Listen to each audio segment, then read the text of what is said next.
Hello and welcome to the Stream of Chaos. My name is Dave and I will be your keeper of arcane lore for this session of Call of Cthulhu. Today we are continuing our playthrough of Regency Cthulhu. As our investigators are playing through the long corridor. During our last one we met our four, some members of the gentry, others just, esteemed folk of Tarryford, and they've been invited to the Summer Lake Ball where things seem pretty nice so far but are about to go quite poorly. You can get your own copy of this book from Chaosium.com, and you can find all of our collected VODs over on the Chaosium YouTube channel. If you're watching there, we do stream live each Friday at 3 p.m. Pacific on Twitch. I want to give a thank you to Roll20 and Sirenscape for being tools which we use to improve our game. And I'll also give a quick mention to Graveyards of Arkham, which had the first episode debuted, 2 days ago now, so pretty recently, and that'll be over on our YouTube channel soon, and that will be coming out each Thursday for the next, 6 episodes, so 6 weeks, so definitely check that out. The last thing I'll mention is that the cast has let me know that my computer's being the easiest bit dodgy, so if anything explodes, so basically chat, if you can see like lag or something afoot, drop a message and we might do a quick reboot. I'm hoping we're going to get away with it, but you never know. And it adds an element of excitement to the stream. That's what you want. Technical difficulties. All right, so without further ado, we'll return to the scenario where our 4 investigators are just exiting from the 2 corridors they were inspecting the different sizes of, and out into the gardens behind the Northlake estate, manor rather. There's these beautiful like white stone paths winding their way through tall hedges and beautiful curated trees. There are no like wildlife. They don't keep peacocks or anything, but there's the hum of sort of like bugs and insects as the summer sun just now begins to set and cast the whole thing in amber hues. You've just slid the door closed behind you, and there's a couple of other parties wandering through the area, crunching the gravel underfoot. We'll do a quick hurdle around through our investigators now and reintroduce each of them, beginning with Art. It me. Woohoo. I'm Art. A human, not a painting. And I will be playing Reverend Samuel Jennings, who is going to take a little while to find again because I have totally forgotten what this man sounds like and who he is. So we're just going to go with posh English accent and hope for the best. Also, I did fully accidentally read my own names as Samuel Vimes and was like, oh, the best, for anyone who is a Terry Pratchett fan. Yes, the good Reverend Samuel Jennings. I think I can just sum up his entire personality with sad boy and kind of leave it at that. That's what we're about. He's just a sad boy. He's almost 40. He's still a sad boy. And he's only getting sadder. Yeah, a very genteel man, cares very much for his parish and everyone in it. Tries, I think, quite hard to be a beacon of like acceptance and like non-judgmental help for everyone. He obviously has his sort of hang-ups about religion and God and that kind of thing. But generally speaking, he has no interest in causing ructions, and this corridor is unusual, and he's not quite sure what the etiquette is in this situation, whether it is to just sort of ignore that it's there because the family for whose house this corridor belongs to is quite wealthy and quite pleasant to him, or whether the correct thing to do would be to go up and say, terribly sorry, excuse me, your corridor's fucky. Your house is growing. And see how that goes. So that's the dear Reverend. Yep. The current conundrum. Fantastic. All right, that is our charming Reverend. I will pass it across next to Jackson. Hey, that's me. I'm Jackson, and I'm playing Captain John Stone, recently returned from the Napoleonic Wars in the continent. And he's doing okay, I guess. there are some things he lost. He came back from the war, but maybe he left some part of him behind. But that's okay. He can replace that with a wife. That's what you do when you get back and you go to the balls and you just find a nice wife. You see what's available and just pick up a wife on your way home. Yeah. That's Little it. window shopping. Yeah. A little bit of window shopping.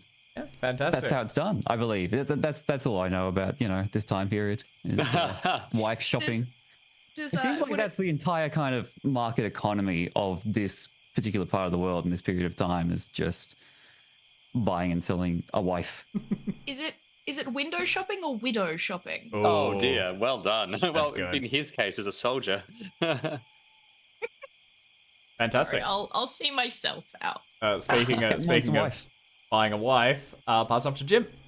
Okay, fantastic. Yes, I am Jim, and I'm playing Miss Georgina Wentworth. I'm what might be referred to as a bargain bin option.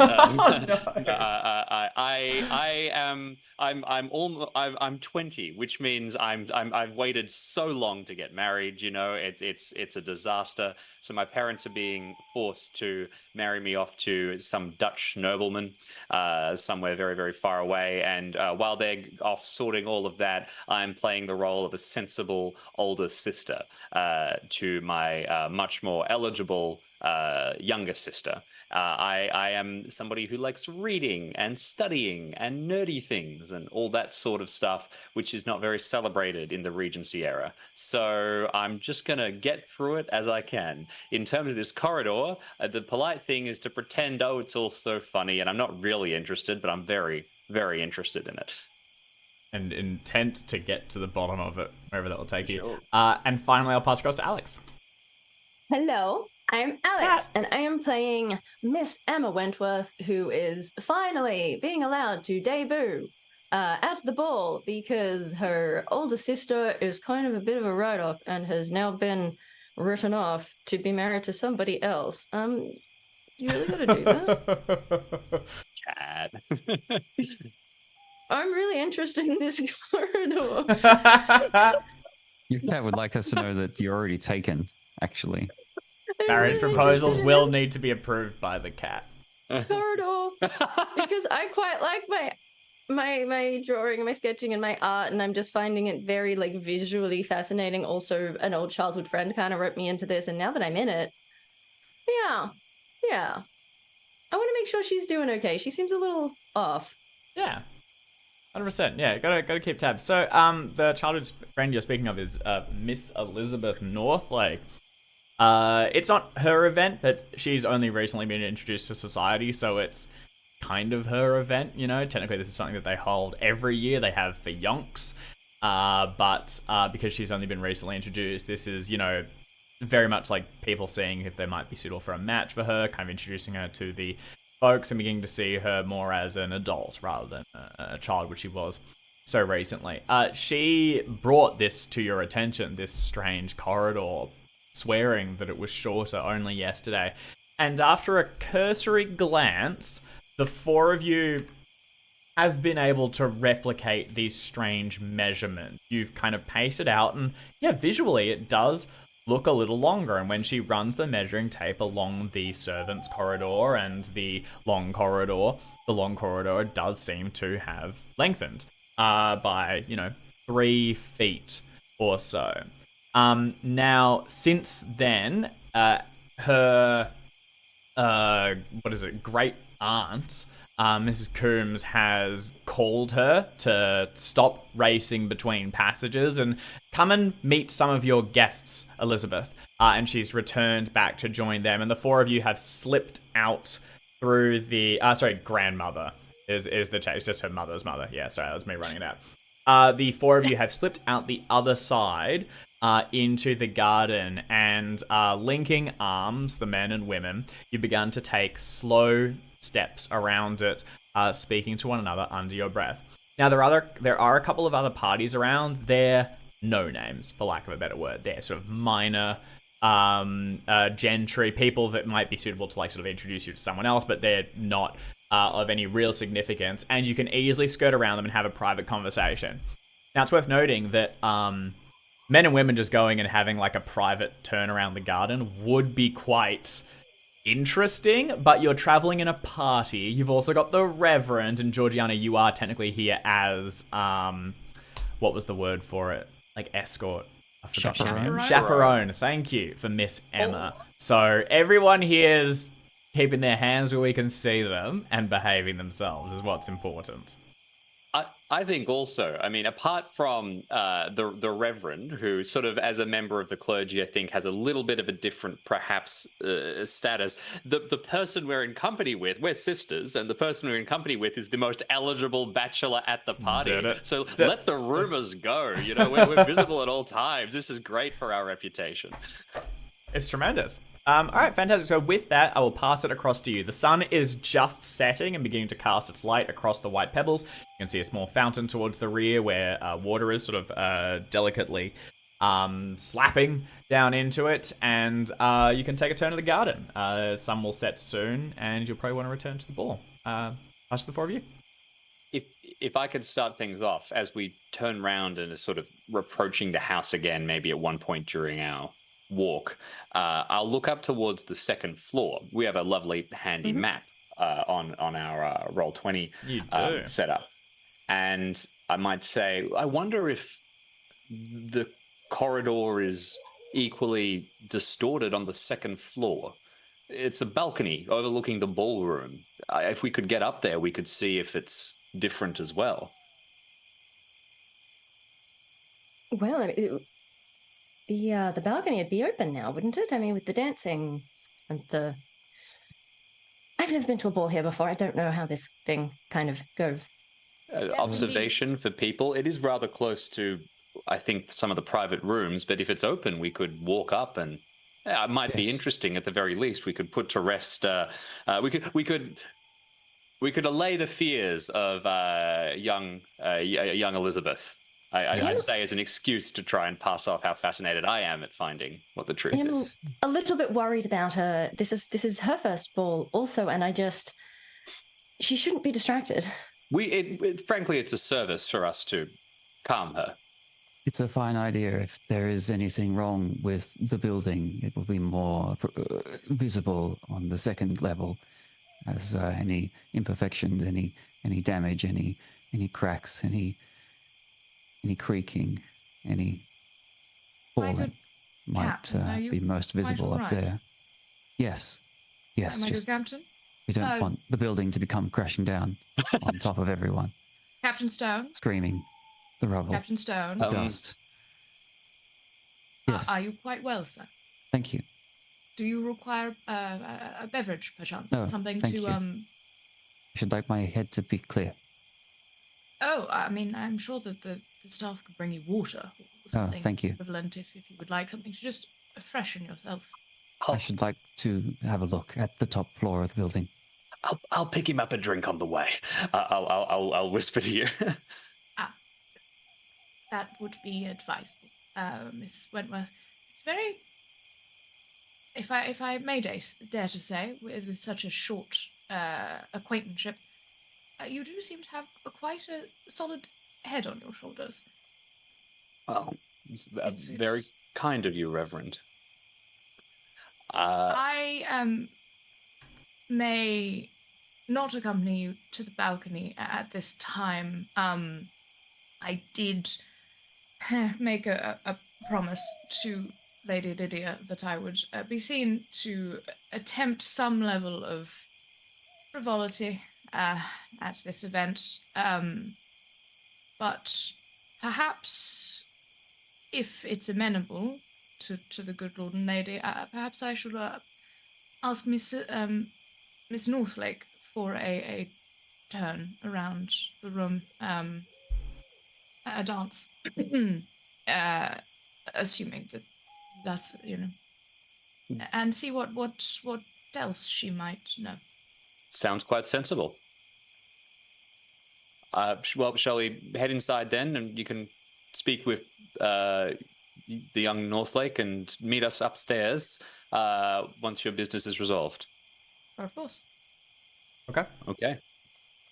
So, retreating from the garden and returning to the party in all its grandeur, You come back in through the main.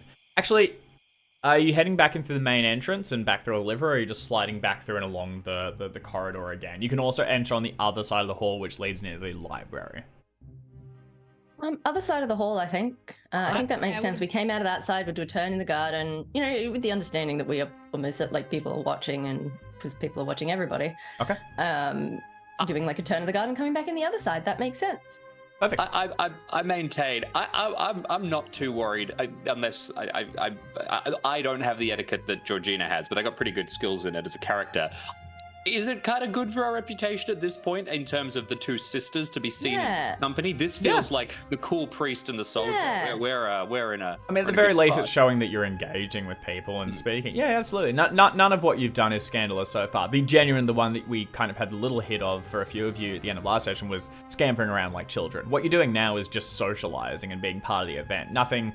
If anything, Emma should be seeking a husband. Captain Stone is expected to be looking for a wife. This is just you guys fulfilling your responsibilities. None of this is uncouth. Now, of course, if Captain Johnstone continues to dance with Miss Emma throughout the night, perhaps there's something more to this.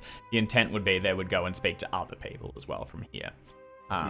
It would be a little untoward, not necessarily like, I don't know so much. Yeah, generally speaking, it's like if you spend too much time with one person at a very early stage of an acquaintanceship, it could be seen to essentially be ignoring other people, and that's quite rude. So you would not necessarily be like shunned, but you might be considered a bit like not of good character, or just like a bit naff. Yeah. You're just being tacky. Yeah, you're being unclassy, which really, when we're getting down to reputation, it's all about class, and that's kind of.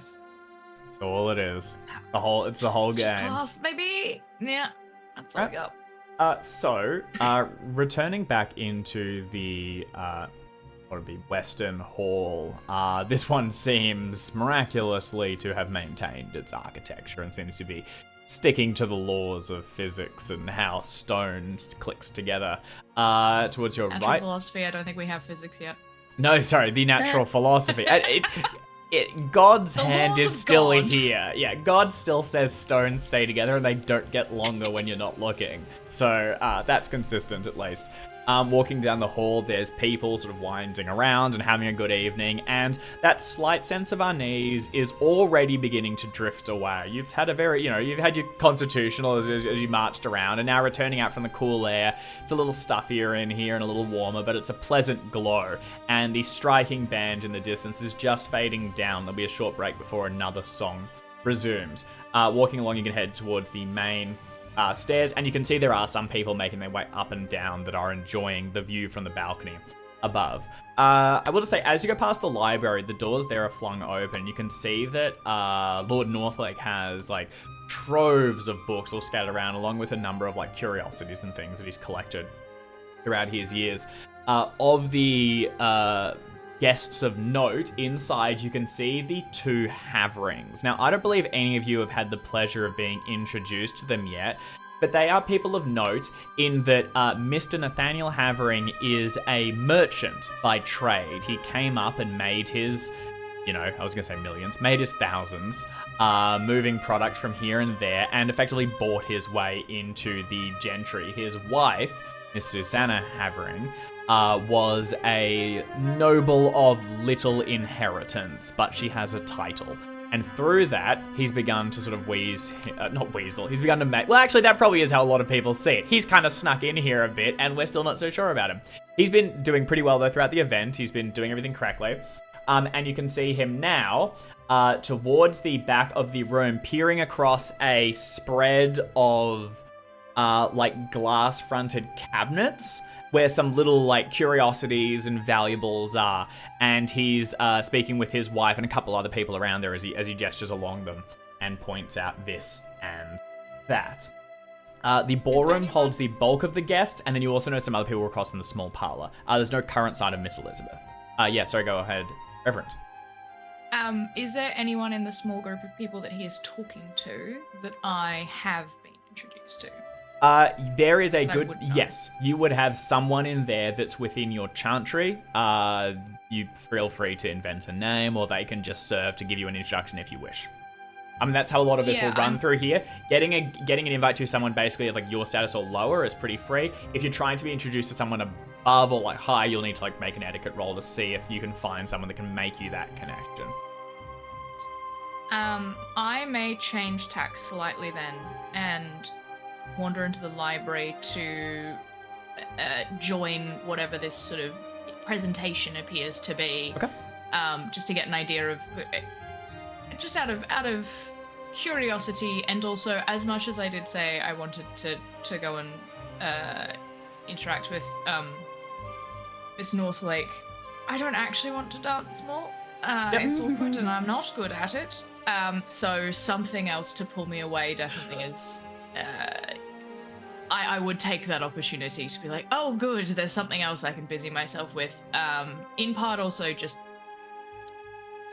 knowing as well, I do need to like separate myself from the group that I am currently with, at least for a short period of time, in order to, to be seen to be, can't think of a better word, fraternizing. Yeah, and genuinely, this is kind of why you are here tonight, is to socialize, like this is you coming out of your shell beyond the scope of the scenario. This is the Reverend, looking to maybe find some friends and things like that.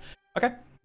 The Reverend will, I guess, let go of Miss Georgiana's arm and with a thank you, step into the library. Madam, I shall meet you upstairs presently, perhaps, for a further conversation. Thank you again for the wonderful dance. And the conversation. Bow. Away. It's deeply awkward. Deeply awkward all around. As these things kind of have to be. Yeah, terrific. You can step into the library, and are the three of you going to continue on? Yeah, head upstairs towards the this balcony. Building The balcony, coming yeah. down. Okay. I want to make sure my Lizzie is doing okay and is not running around losing her dang mind at the first ball that she's ever been at, where she's meant to be finding a husband. Ignoring the fact that I'm also meant to be doing that. Let's just focus on my friend for a minute here. So, as the Reverend steps away, the other three of you continue through the main hall and up these large set of stairs. As you head towards the balcony, you kind of fall into the natural pace of these events, which is Captain Stone walking with Miss Emma hand in hand, and Miss Georgiana, you find yourself kind of a few paces behind, very much fulfilling the role of the chaperone, the old maid. I wonder a little what's going through your head as you see these two walking up the stairs in front of you. You can hear the ruckus of the party waving all around you, and you find yourself, for now at least, alone. I think that I am finding a lot of comfort in the assumption of responsibility. I think that it's kind of a vibe that I get going through the entire thread here. I'm here because I have to be, not because I'm interested. I have to be chaperone. And my younger sister appears to be here because she has to take care of Elizabeth. And even our soldier friend has to take care of, people who's going to have a building fall on our head. None of us are allowed to have our own feelings. We just have to follow. But I think that We have purpose. in all seriousness, I probably feel about the happiest I have for a while, because there's actually something really, really genuinely interesting going on. And it's a wonderful synchronization of good fortune and chance that the focus of my attention is where we're going, and I can chaperone while exploring this. So I don't think even though I'm fulfilling the role of this sort of chaperone old maid character, which I'm probably a little bit uncomfortable about, I don't think I'm really noticing it at the minute, because it's so exciting to be finally going forward. Yeah. You kind of, it's just not something you necessarily resent, at the very least. Yeah, It's and something to do. Yeah, and for the other two, Miss Emma, I would imagine you would have felt Captain Stone's grip tighten around yours earlier when he began to speak of the rubble crashing down. And I mean, you're aware that this man was out there in the war. You can see his jaw was broken quite severely, and it was only just now being repaired enough so that he can speak.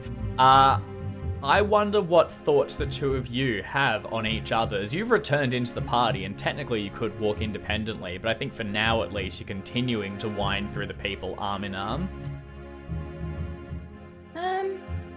Not necessarily arm in arm, but like together, knowing that I've got my sister behind me, so nobody's gonna be like, I mean, people will be talking because people always talk, they love to do that, but it's not like because I've got my sister with me, I'm pretty comfortable walking next to him.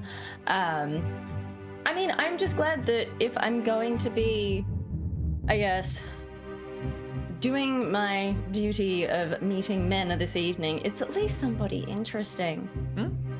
That's true. And my initial plan of meeting a widower with only a couple of years left in him, and I could dowager my way into the future, is kind of still like in my head as a backup plan. But like, honestly, at least he's unusual and interesting. Yeah. And soldier in old age. Again, life expectancy. Yeah. It's not going to last forever. You know what? Exactly. So you know what? Next best thing. Nothing quite so good as being widowed.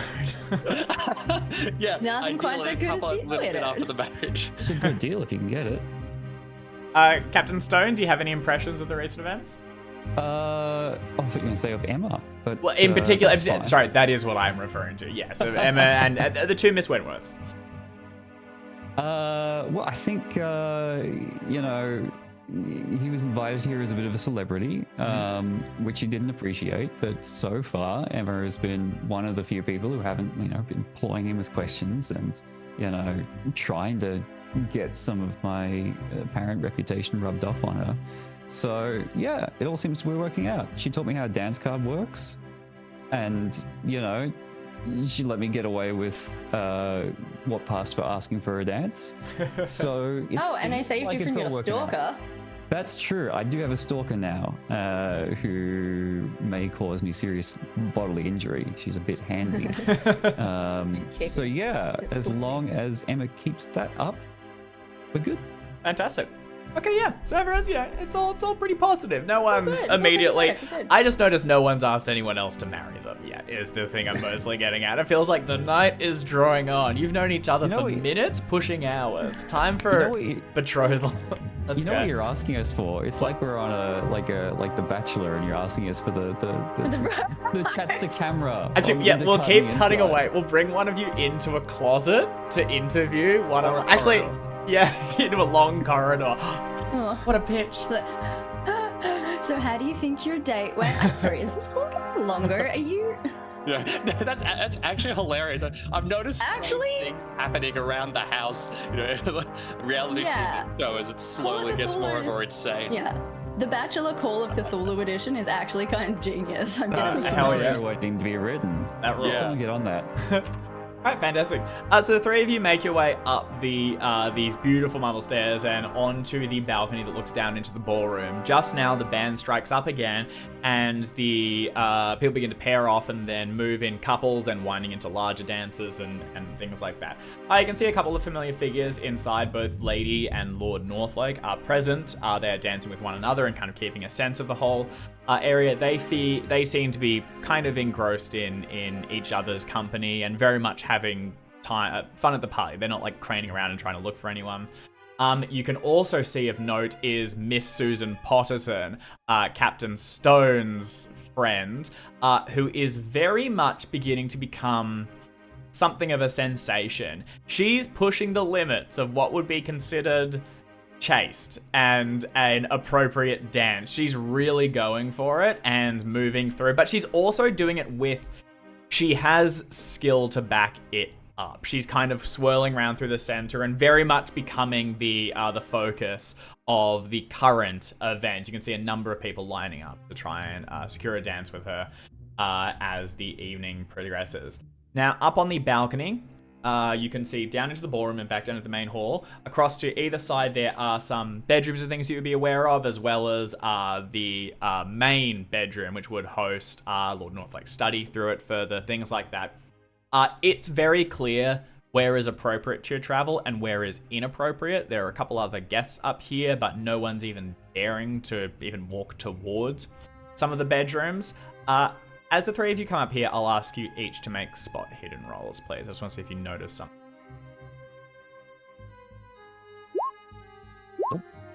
Nope.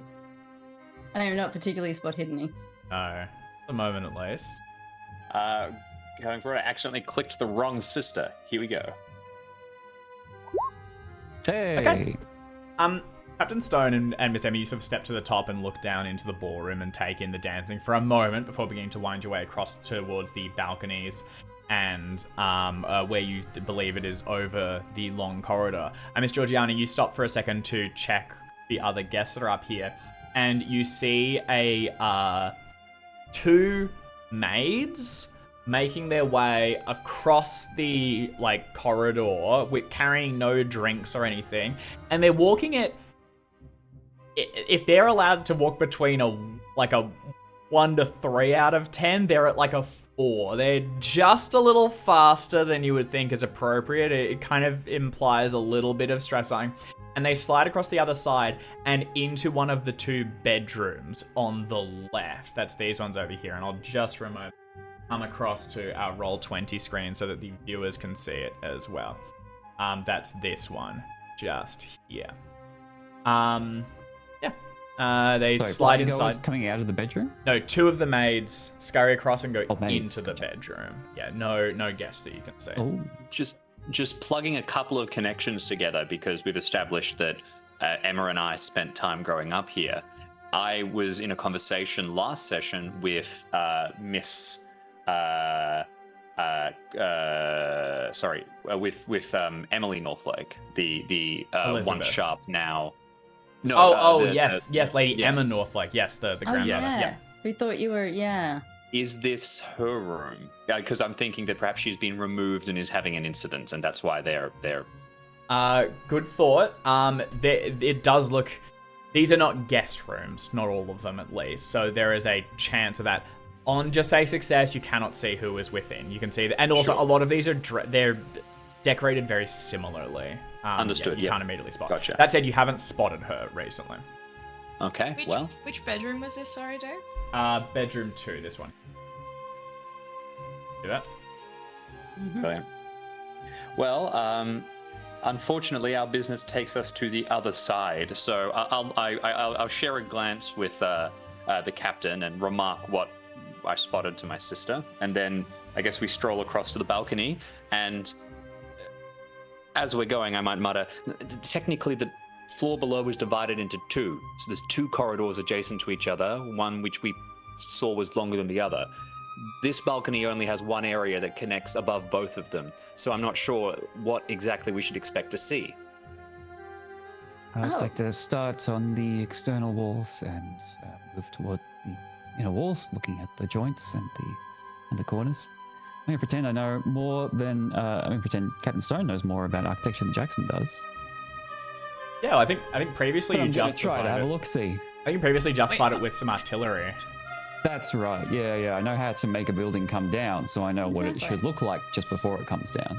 So, what the first thing that's going to come to mind is how you are going to present yourselves doing this. You are out in the open. The event is unfolding around you. There are some other people here, and if you begin to pace out the area or sort of, run a thumb along the cracks of the mortar, it's a matter of time before someone questions you, notices you, begins to gossip.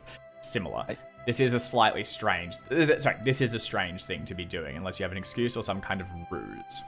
That's what I'm going to be doing. I don't know if anyone else wants to run cover for me. Run interference. I'm not quite sure how. I have a suggestion.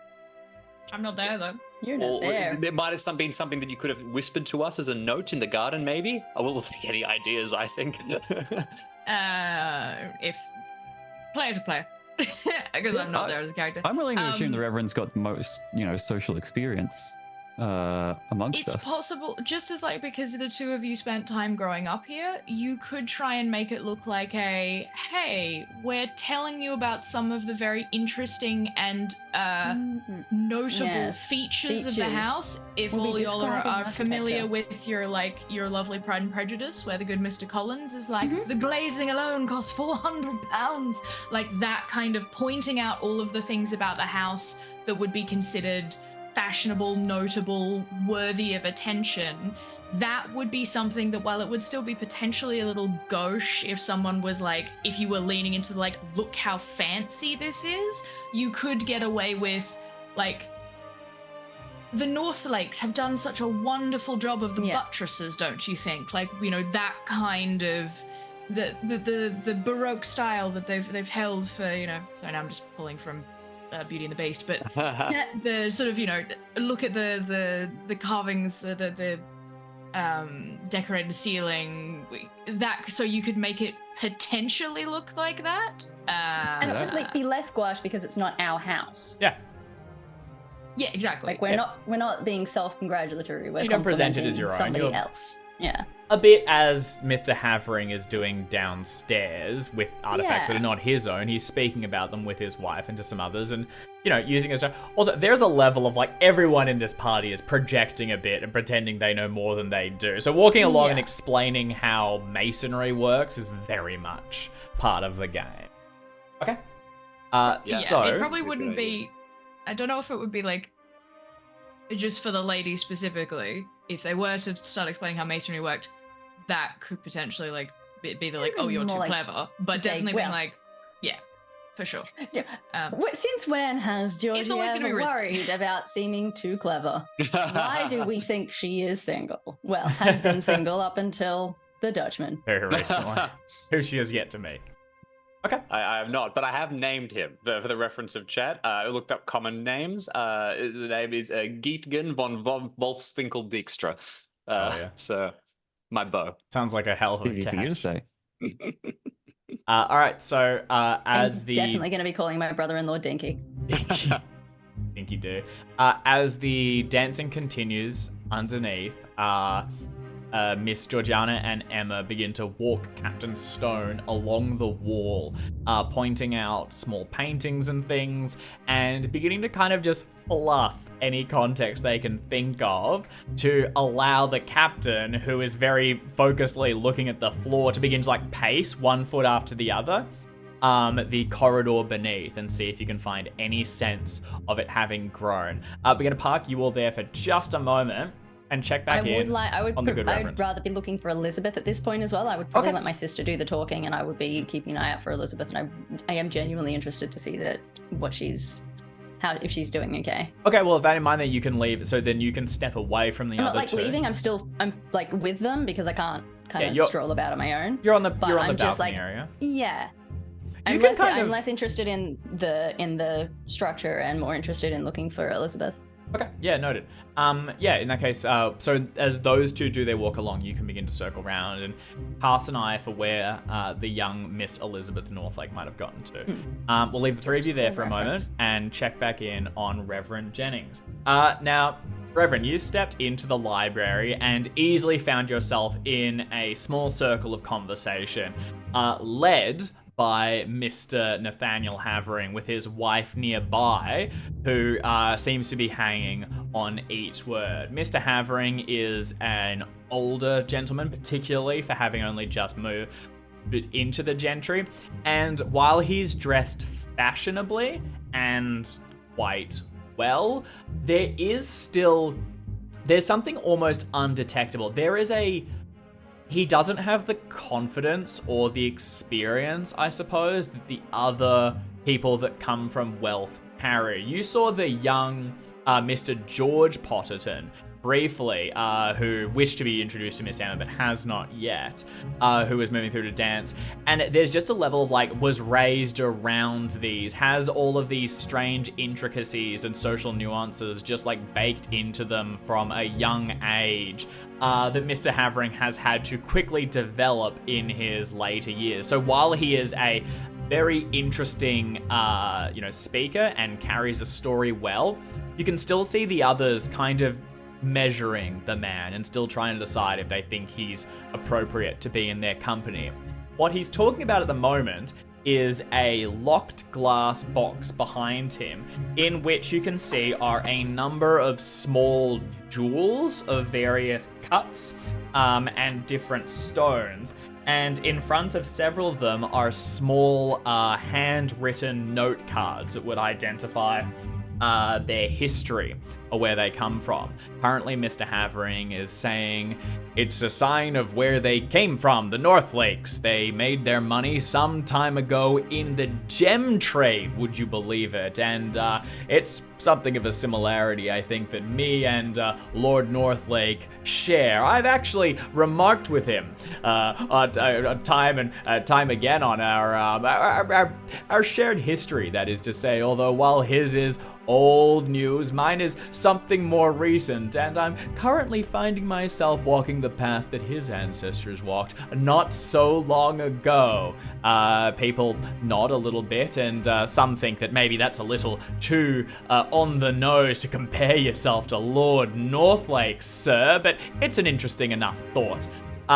In particular, behind him is one larger piece. It is 2 concentric rims held together at the backs by a large cross, and the whole thing is gold and studded with gemstone. In the center, a large, like, red ruby has been placed, and you can see a small placard underneath it. As you see it yourself in this conversation, you will easily be able to read it at some point as things progress, and it says, where is it? Sorry. The Northlake jewel, circa 12th to 13th century, inscribed on reversed. Osbert Nordlack made me as I made him. Do you speak French, Reverend Jennings? No, but Okay. I do speak Latin quite well, and that is the root of most Romance languages. So while I don't know what the ruling is on similarities in languages. You have It's a if you have a 50 in a 50. language, you get a bonus 10 50. in all the related That's. languages. Could you give me a Latin roll? This is just something that you would probably know right off the dome if it's appropriate. Otherwise you can make some further rolls.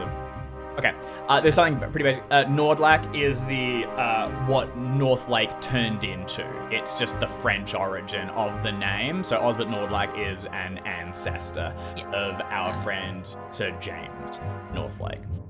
A quick glance across the gem scattered inside it shows incredible value within it, but this is clearly the centerpiece of it all. What are you doing in this conversation?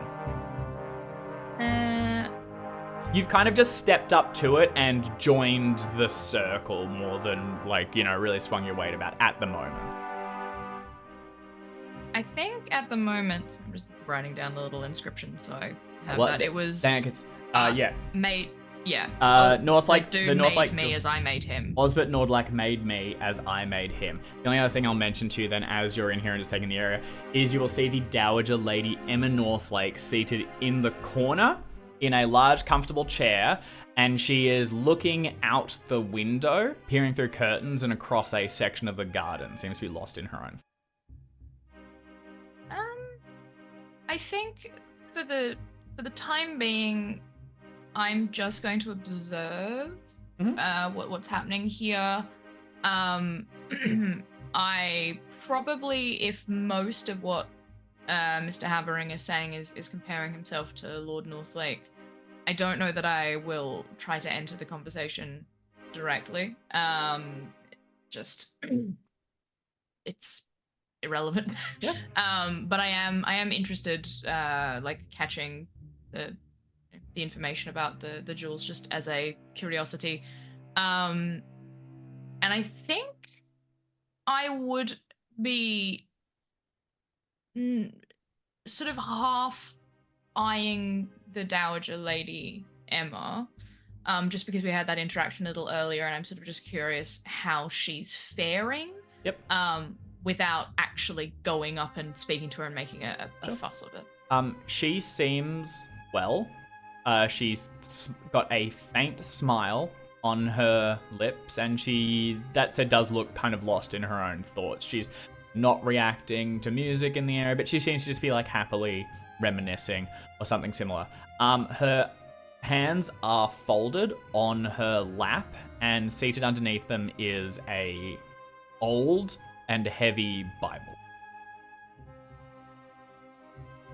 That is always a comforting thing to see, I think, when someone has I'm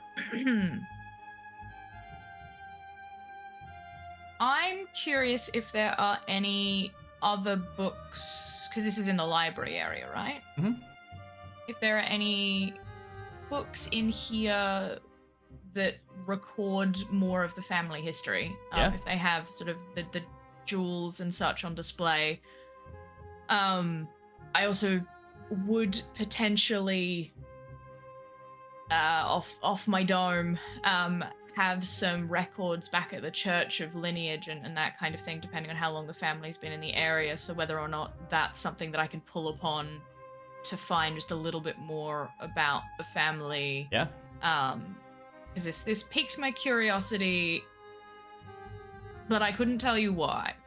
Yeah, absolutely. So you have like just some general knowledge of the family in the dome that you could try and call from. You also do, as you said, have your own records. There are a number of books scattered throughout here, a lot of not scientific, but natural philosophic things. There's some history books, there's probably another like Bible or some different religious texts, as well as just collections, oddities, and curiosities. There may also be some architectural pieces that may tie into the house. One thing to note is that as is common with the time, there will likely be a family tree inscribed in the family Bible, which is likely what Lady Emma currently has in her lap. Beyond that, if you wanted to, you could make a library use check to begin to go through the tomes. I'm going to caveat this with, until anyone tells me, no one's looking to appear rude or overly snoopy. You're having a glance, you're taking a book down and thumbing through it. You're not laying out text and beginning to cross, like all of this is you can kind of only get the enough to tantalize, maybe, probably not the deep information without seeking some privacy or risking appearing a little nosy.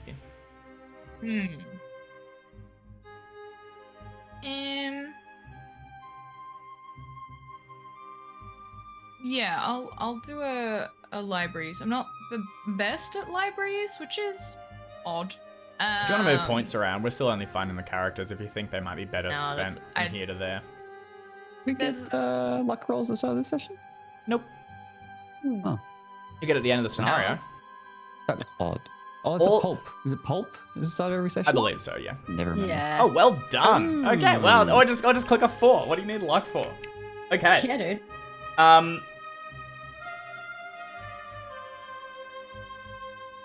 The Rev is getting it. Getting it done. You mentioned that there was you were kind of interested in this. I'm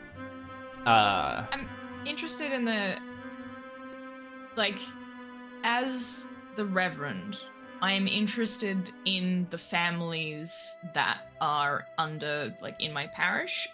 So I think for the moment, I'm justifying this as a, like, I have lapsed a little in my duty, knowing more about the history. This is a jewel that I didn't know about this, or like perhaps it hasn't come in. So like, there's obviously more to their history, and it would behoove me to know a little bit more, because that like helps me to like talk to them when they're doing confession or that kind of, well, I guess we're not Catholic, but you know, yeah, when they're at church. So just like understanding who they are as people, because that helps me in my job. That's how I'm justifying it. I think it's also just like, at this point, there's something weird about the house. Things are just a little off. Yeah. And I think that's where that curiosity's come from. 100%. And so I'm gonna give you a little bit of just sort of like we said, we're going like the light touch, some general context. I'm going to point you in a couple directions for where you might be able to find some more information if you want to seek it out. So first of all, the Northlakes have been in this area for a long time. The bones of this house and their estate precede Tarryford being built. They've been around since before that. They've always been the wealthiest in the area. You will also find quick references to them beginning through the gem trade. And you get the impression, although it can only really be an impression because this is all written through their own recollection, there's nothing to cross-reference it, that their entry into wealth was meteoric. It was an explosion. There's nothing then there's bajillionaires, if you know what I mean. And then they've continued to hold that since then. That said, they have not traded gems. This is why this is kind of news to you. They haven't traded gems or moved like jewels as long as you've known them. James Northlake doesn't do it. His father didn't do it. That hasn't been their trade in some time. They now just hold land and wealth and kind of continue to gain that by letting it out to the shepherds and things that tend to their fields. Another thing comes to mind. You remember finding this possibly a while ago when you first moved to Tarryford, when you were doing a bit of a dive into the different locals and sort of finding some of their history. And you remember finding it then, and ultimately you never got a chance to follow up on it. It kind of slipped your mind. And once you met the Northlakes, they seemed so sort of, regular, and it wasn't of note. They've had a number of deaths in the past, more so than would be standard. Now, a lot of people die, unfortunately, some young, but they have, at the moment, this is only a feeling, more regular than regular. There's something here. To find more about this, you would need to get your hands on something like Family Tree, speak to someone directly, or, and with that extreme library use, what you'll be aware of is there is the family, what's it called? Like, where stuff's entombed. The family Mausoleum? vault is on the estate towards the rear, where it actually begins to connect towards your chapel. That would hold bodies and possibly some more information there. Lastly, with an extreme success, you can find a set of plans from when the house was basically updated, like renovated into the modern style. Exactly what we want. I'll need to just check my notes for when that happened, but basically there's no plans for the old estate.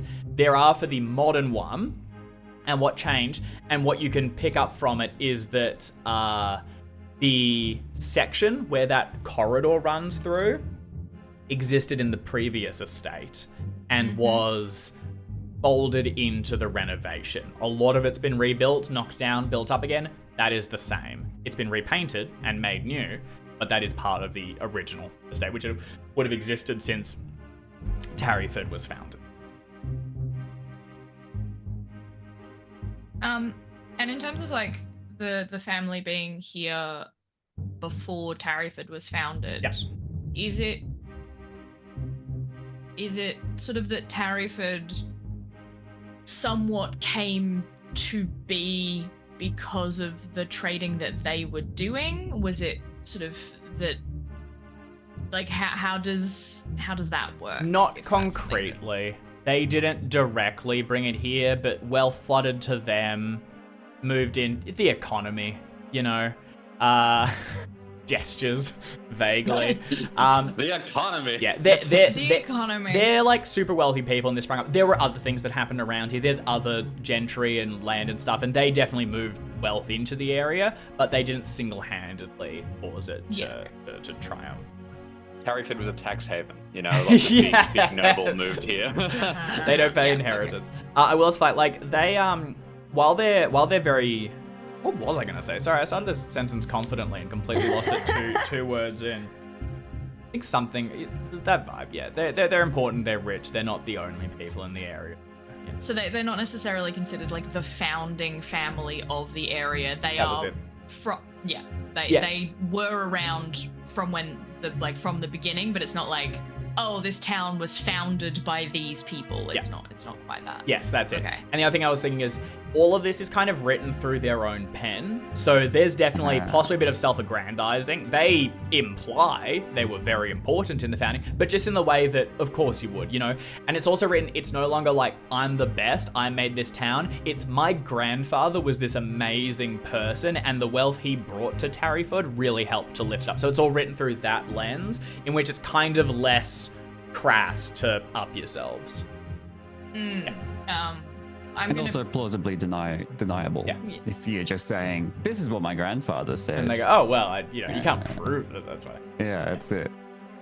I'm gonna continue to do the most exciting thing we can possibly do and dig for information. Well, because I can. Yeah, fantastic. The other question I had was, you mentioned that the family had a lot of deaths. Yes. Are there references to a higher than usual number of ailments, not necessarily deaths? Do you have medicine or a similar skill? Natural I mean, I philosophy. have a natural little bit philosophy. gets the vibe. It's a little different to that. I probably would want medicine or something here. I mean, I'm gonna argue, we don't actually have medicine yet. We've got whatever the fuck was going on in the Regency era, That and says it you die, ain't you medicine. die. Yeah, the medicine skill is still in the game, I'm pretty sure, so I'm going to say that medicine's Yeah, around. that's fair. What I'm going to tell you is, no, not immediate. You don't immediately see that. But this would be you digging into that a little bit more. If you want to tell me what you might want to look into next, because I'll check back in with our companions. Do you have any direction, or do you want just a moment to muse? Give me a moment to muse. Okay. Muse. Fantastic. All right, we'll step back in. Muse. We'll step back in with the others. Leaving you there to sort of like cursory go through some of the important things. Okay, so with Miss Emma stepping away and looking for the young Miss Elizabeth, Captain Stone and Miss Georgiana, I'm gonna ask you to. I'll either need like a stealth roll or a fast talk, something similar to cover your tracks here.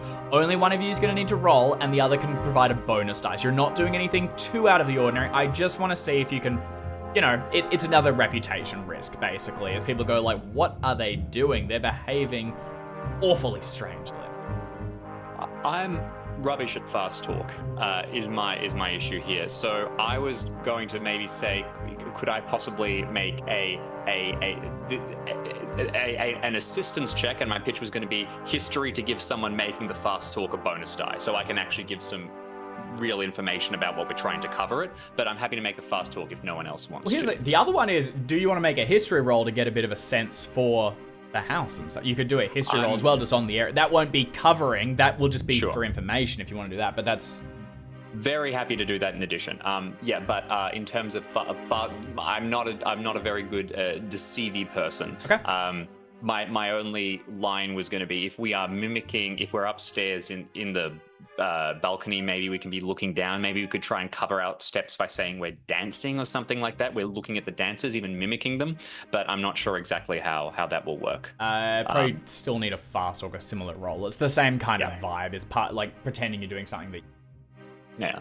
Okay. Fantastic. Do you want to or Captain Stone? You have a. Before I get to the artillery roll? Yes. This is just, can you guys cover yourself? You guys can also just both independently decide, we don't care that much. We're just going to try and find, we're looking around. Let them gossip. That's fine. It's probably only going to be a small hit to your reputation. I'll try for a stealth. Okay. Captain Stone, go ahead and make a stealth roll, and you can take a bonus dice with Miss Wentworth's assistance. Yeah. Okay. So, as you begin to I walk... was stealing the bonus die. I regret doing that with my 20 stealth. Just rolling for fun. I suspect That's Georgiana's is close, if not this identical. There you go. So, as the two of you begin to walk your way along and pointing things out, basically you don't really sell the illusion. It's clear that you're having a bit of a snoop, and what people perceive this as you guys doing what others are doing, which is trying to get a look into main bedrooms and things and see how the Northlakes live. Both of you are going to take a point to your reputation, lost, as people will gossip about this, but you can proceed. No one's coming up and demanding that you leave or anything. You didn't fumble.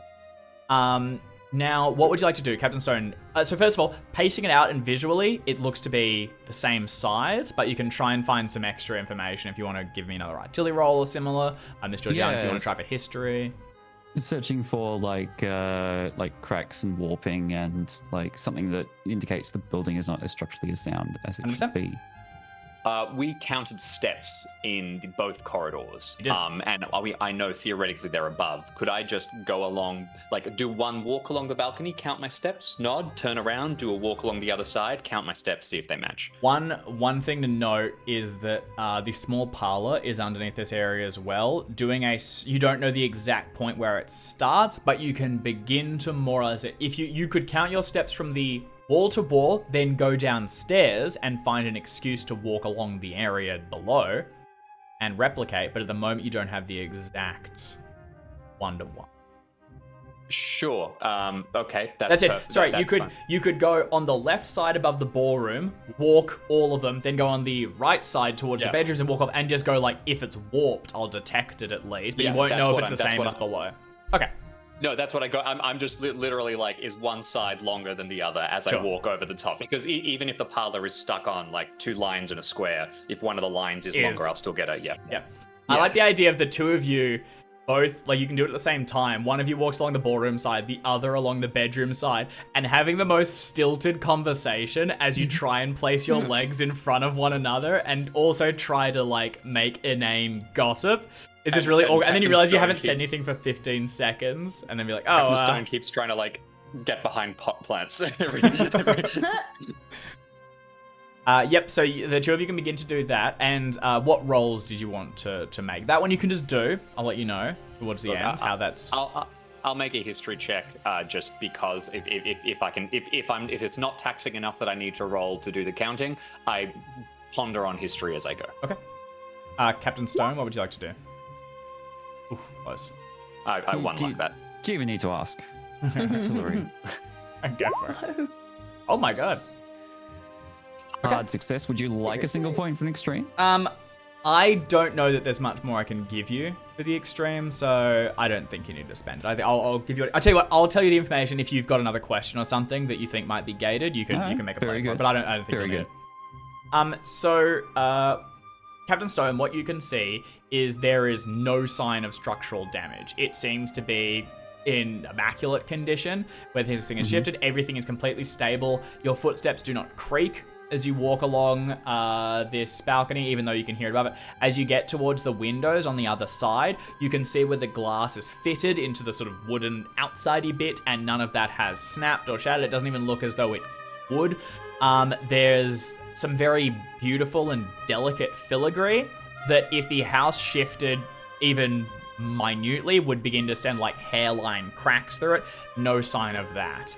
And additionally, as you get to the end, you once again have the impression as you sort of put your hands against it and look out into the gardens where the sun has now truly set, and you can see the dark sort of hedges beyond. It is square. It doesn't feel askew. Again, this is, it's a vibe thing, but it up here, there's nothing to convince you that below something strange is happening. It feels right. It feels even. I will say, as you look out here, just for narrative interest, as you're looking out through the glass and at the setting sun going behind the hedges, you will also just catch the family, and as Chaz pointed out, mausoleum, because it is above ground. The vault will be below in the distance with the sun just going underneath it. Just realized you're looking out towards the north. That's not where the sun sets, but it catches in the reflection and dips below the horizon. Enough for you to locate it. Miss Wentworth, you will find signs of the house having been renovated some time ago. You can see that it's keeping in modern sensibilities, but it is the same house as you remember from when you were younger. It's only had basically updates since then, so it's all in the same shape.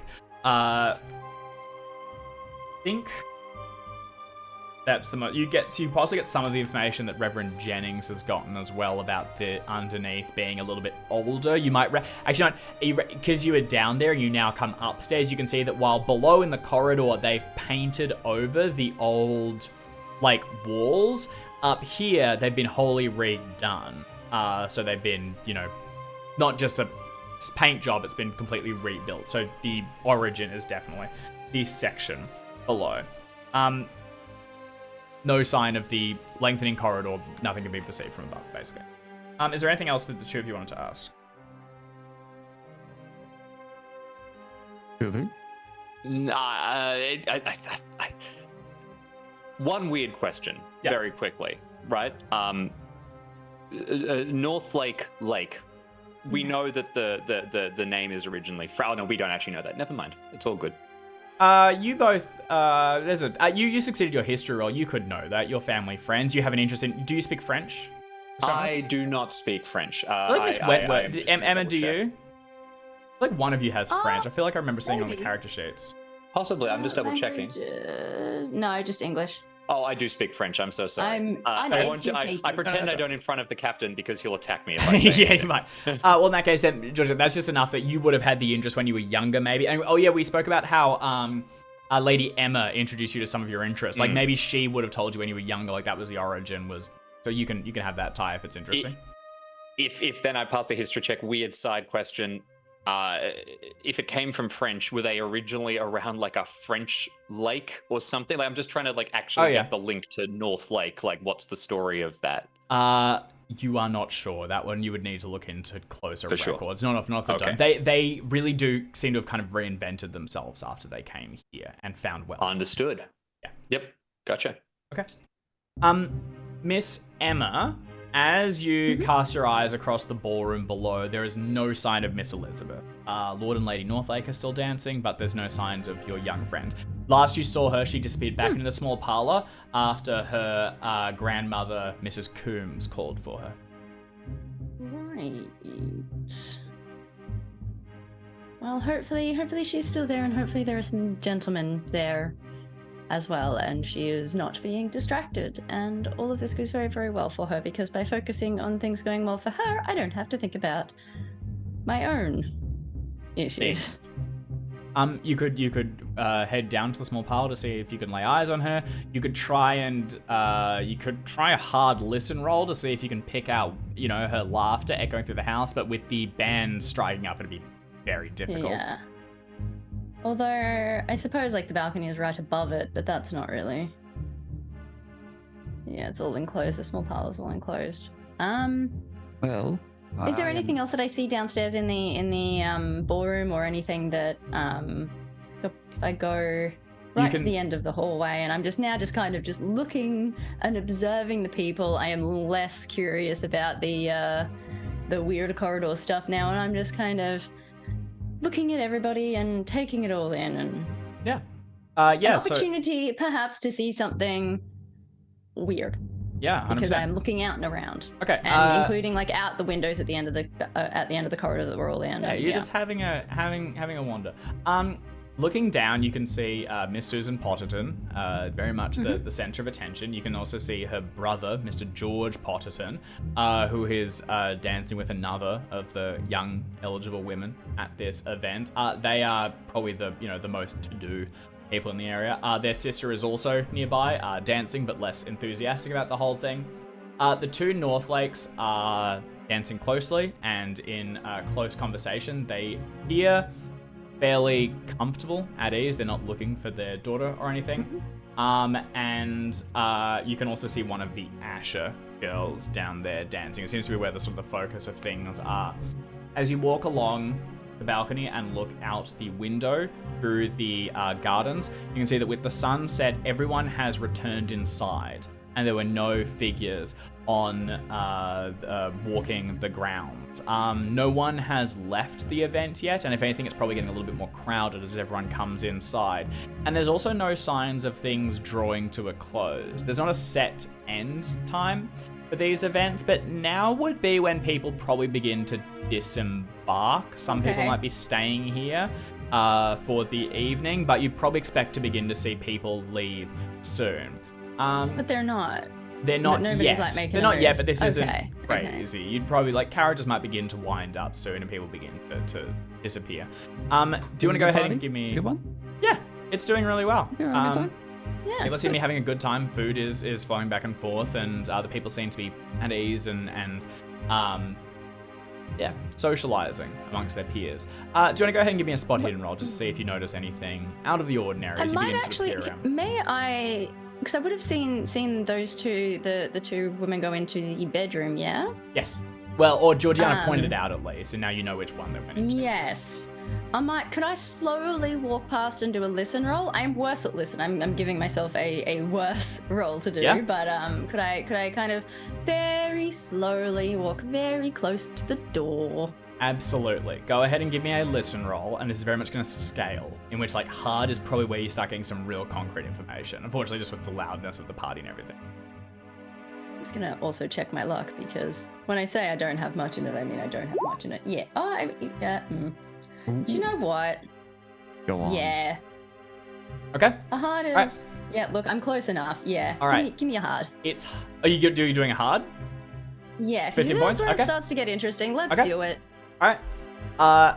You walking past, you can hear at first it's just like sort of what sounds like murmuring, pleading, maybe someone talking in an earnest, lowered voice, and then another.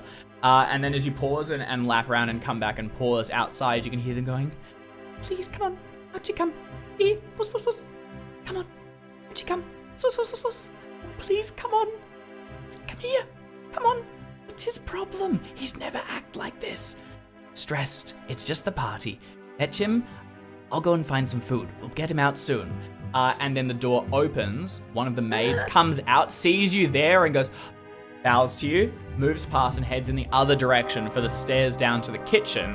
And for a moment, as you see the door partially open, you can see another one of the maids is like under the, like crouched super far down, reaching under the bed to presumably try and tempt a cat back out from underneath. We've I'm gonna found the kind of- disaster. I'm gonna kind of like stick my head, like not stick my head in, but the door is open. It's reasonable for me to kind of see. Is it like And open, or is it like a the crack? maid will move to close it as she goes past, Oh, but okay. seeing you will say, "So sorry, ma'am," and move to go past. You can engage her or talk as she goes past. You can, but she will move to just close the door and scurry away unless you want to stop her or talk to her. Oh, just a tip. If you get some lemon juice or some lemon and put that under the bed. Cats don't like lemon at all. It'll scare the poor dear out. Thank you very much, Miss Wentworth. We'll certainly If the try food's that. not working. I'm afraid the poor dear's scared enough already. I've never seen it like this. Not before.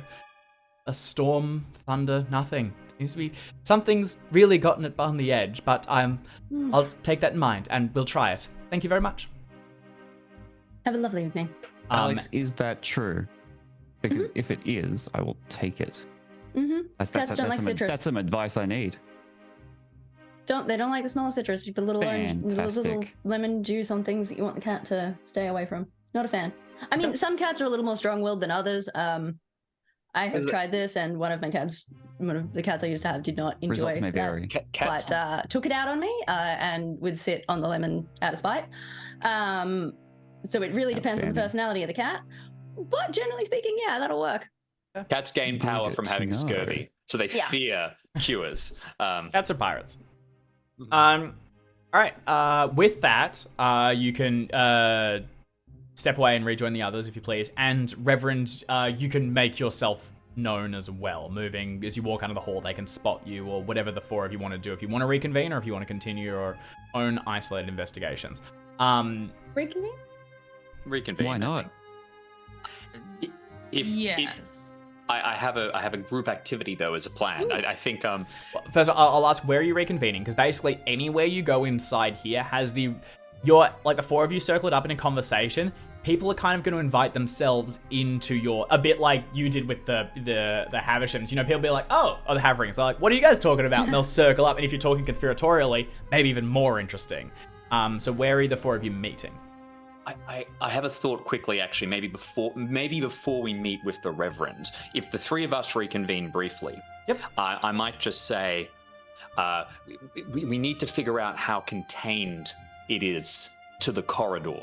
What about we danced together? We all know the same dancers. We start at the same point. We can sync up from the perspective of downstairs and upstairs, mirror each other, see if we can hear the sound of stomping feet or something like that. Could that work? Well, if in my investigations, it seems that it's not in danger of taking the house down, and if it is indeed happening over time, someone must be doing it. Is all I can say. If the young lady, was it Elizabeth, was right in saying that the length is changing over time, then well, it's certainly not natural. So someone must have a way to alter the construction of that that room. I think someone must know more about what's happening. And they'd be weaving fresh carpets each time and extending the frames based on the gaps between everything that we measured as best we could. It seemed like nothing had altered there. I don't know exactly what people of this particular class do for entertainment, but is it someone's idea as a joke, perhaps? Anyone notices? It's possible that if you have enough money, I suppose anything is possible. The only person who might pull a joke like that, I think, might be, well, I suppose Elizabeth herself could have done it as a joke. It is her that pointed it out to us, could have set us on a... And she is, you know, I don't want to say flighty, but it's something she would find funny. Even then, it would take a command of the bursary of the treasury to make the necessary construction. She definitely doesn't have that. It's strange, but I don't know how we can confirm it without becoming a lot more obvious. Let's reconvene with the Reverend and see what might have changed. I suggest that we, we should probably be seen dancing and continuing. We should perhaps say a rotation of partners. Captain Stone. Yes. Miss Georgina. Dance should like if would dance. Very good. You've nearly got it. You're getting so much better. Thank you. I'm positively charmed, and I'm sure the Reverend will extend a similar invitation once we make it clear that he must. once we tell him to. Okay. So the three of you can make your way back down the stairs, and Reverend, unless you object, finds you in the library. And genuinely, a place where people have private discussions is a little bit on the dance floor, because you can be close to one another, you can whisper underneath the band, and there are also sections where you will exchange partners. So the four of you can kind of exchange information as you whirl around on the marble floors underneath the chandeliers. Art, is there anything else you wanted to have done, or do you want to remove yourself from this? No, I think I had gone back to my original plan of trying to find Miss Northlake for the purposes of dancing and getting some more information, but I am happy to be waylaid in the middle of that if that's the preference to exchange the information we found. But definitely there is, for the Reverend at least, the Northlakes have been quite pleasant to him as a general rule, so the fact that the lady of the house has asked him to sort of be a bit more sociable, in the back of his mind at least there is a level of, I do need to be seen having conversations with like more people than just a small group. Small group is a good start, but it do need to do sort of the rounds. So perhaps if I've got enough time between when they are like come down and when I'm done in the library, I will go and have a couple of like light conversations with people along the way if there's time for that. Otherwise I'll need to do that at some point. If you want, do you want to just give me an etiquette roll to kind of just tick a couple boxes and you've moved around and made yourself known? Okay, how's this? Yeah, nice. You do exactly that. You move through a couple of the rooms, you have a couple of quiet conversations, enough that you've spoken to some of your parish, and then as you all get out onto the dance floor, you can exchange partners a couple of times as the next hour or so passes. You can make sure you guys spread yourself out a little bit, but also find the time at one section or another to come together and basically have this upcoming conversation. And the other thing I will say quickly that you'll notice over the course of this is Miss Elizabeth is escorted back into the hall. She seems to be slightly more restrained than she was previously. She is walked in by her grandmother, Mrs. Coombs, and you suspect she's had a quiet word about responsibility and etiquette in one of the other rooms, and she is now being returned to the party and on her best behavior. She'll sneak a conspiratorial glance to you, Emma, but does genuinely seem to have kind of put things to rest. She's now focusing on the party, and over the next hour or so, we'll have a couple of dances and have polite conversation. parts to the four of you to speak. In between whirling dances, then the one brainworm idea of terribleness I wanted to get out was, and probably mention it to the Reverend first before the idea proliferates. If we know we want to get a look at that Bible, and we know that Miss Emily has previously mistaken me to be her recently engaged daughter-in-law, I'm possibly, time to add me to the Bible, right? You know, potentially could be an angle, but I don't know if I have the skills to carry off that ruse. Deeply morally opposed to fucking with an old lady, so I was joking. No, I think you could just ask to have a look at it as the daughter-in-law. You see, my family tree is about to become extremely interesting. May I? You could possibly even just ask to look at it as a regular person. Like, it's private, but it could be, you know, if you express interest in, you know, it's charming. It's you here at a social event and being pleasant and this, that, and the other. In which case, it's definitely personal and private, but you know, this is a to do, and she's got it out. So relatively charming. Show it off. Yeah. In which case, I change tack. When we're ready, I'm gonna go talk to her and ask if she'll give me a look. Yeah, I think. Are you charming? Because I think.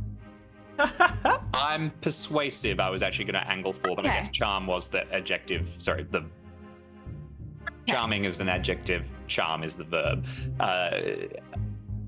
Yeah, I can see. Would you like to approach instead? Maybe you'd be better. Just if you can take a persuasive tact, then I'm by all means. It's Emma has a moment of conversation. My sister. There's a reason she's not married. Well, at 20. I just want to confirm, and this, happy to do so in the context of this conversation, the hallway upstairs does not show any discrepancy. All it is good. only the long corridor that is of concern. Everything is so normal to the point that now you're thinking maybe we mismeasured it. You know, like I know we did it twice, but you know when you like do something, step away, and then you're like, hang on, did I goof it? You know what? I think we forgot to do the tape measure once. Like I think it might be normal. Like everything else is so mundane. Are Regency, just real quick, are Regency era homes the kind of like, is this when we might get the pull on a candelabra and the secret door opens situation, or is that not really? There's probably rumors around the wealthy and secret things and whatever. Yeah, I mean. It could cross your mind. You're a reader. That's honestly what I was thinking. Like someone is up to something with this corridor, and it takes and you know it leaves a paper trail. There'd be plans. There'd be money spent on it, and I'd be inclined to find that paper trail because someone's up to no good. Getting a hold of good, but someone's being like annoying. I'm annoyed that they're doing this corridor, and I don't know why. And I was at war. I'm a hero. I was at war. I was at war, and now I'm annoyed. That's right. I did find plans, though, didn't I? You did. You have the modern plans, not the. Did you? You have the big reno. The renovation plans. We have to go deeper. Yeah, so I can We have to find the originals.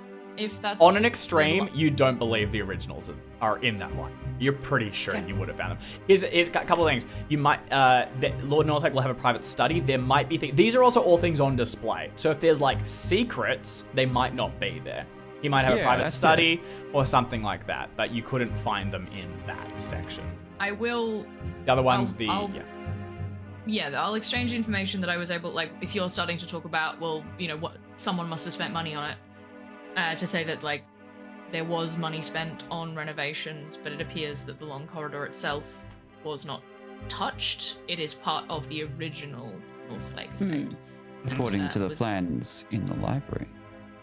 Yeah. Correct. Well, but we have no reason to believe that that's not the case in terms of age of corridor and additions made. Truly, there may be something that had been added earlier, but as far as the most recent renovations, it does not look like there was anything done to the long corridor itself. There were merely things added around it.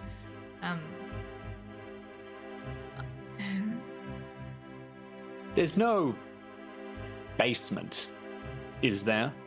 At least not one that we're aware of. A cellar? There's the mausoleum. There's the mausoleum, and there probably would be like a root cellar or something. Yeah, where they just store things. Under the kitchen?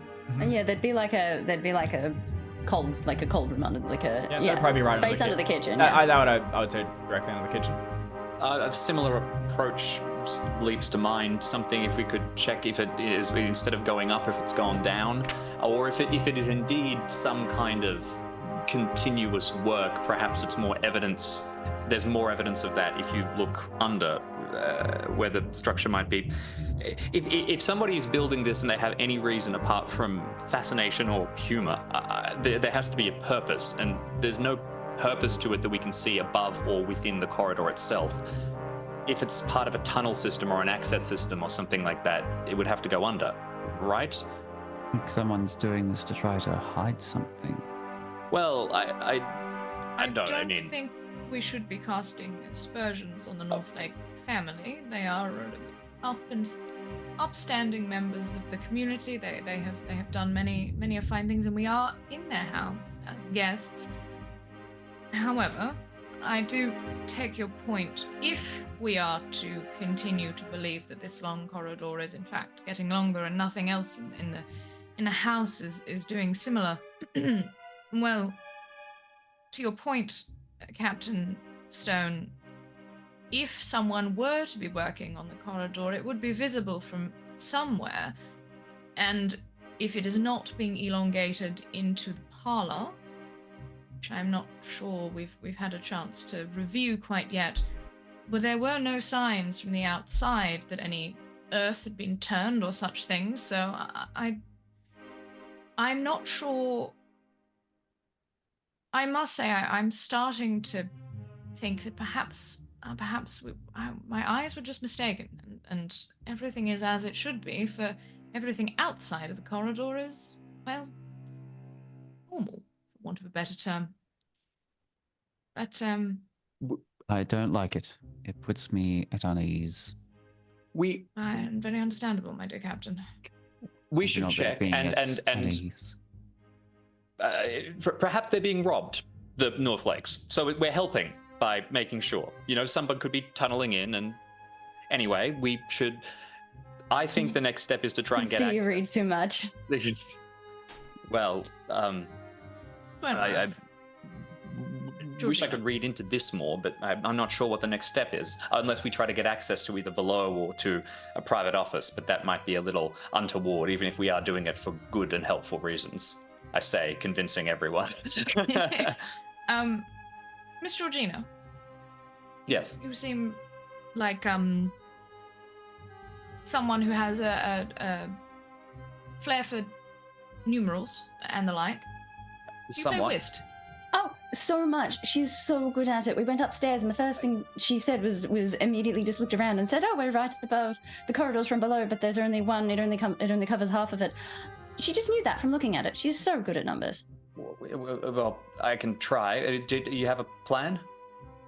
I just asked merely, madam, do you play whist? Whist. I'm not familiar as a player. Please elaborate. It is a name for an old one of the betting card games that get played in the era. They're probably playing in the parlor.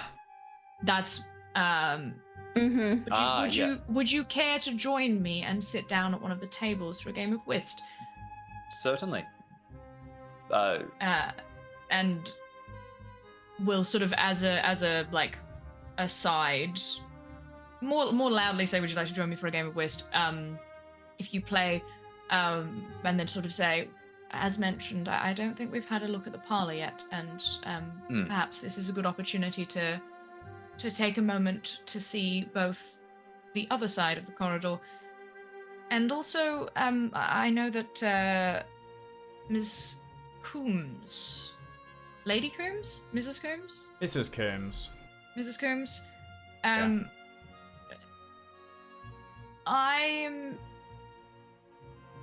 I'm interested to see if I'm interested to study her psychology. Well, we can attend and have a look. Perhaps, additionally, as I mentioned, the Dowager Northlake, Emily Northlake, a word with her about the Bible. We could head to the parlor, and if the two of you want to pursue that angle. All right. Okay. There is no I'll reason go for me where to I'm told. request a Bible. I have one of my own. Very true. Yes. Yes. Yeah. So I will charm this lady into letting me look at her family Bible. Okay, so with the dance concluded, the four of you split into two groups. The Reverend Jennings and Miss Georgiana Wentworth head to the small parlor for a game of chance and a peek around the room, while Captain Stone once again escorts Miss Emma, unchaperoned, to the library. Very much in the comfort of other people. You're okay for now. Yeah, we're not walking around on our own. This is just two people going to the same place. Yeah. That's allowed. You're allowed to do that.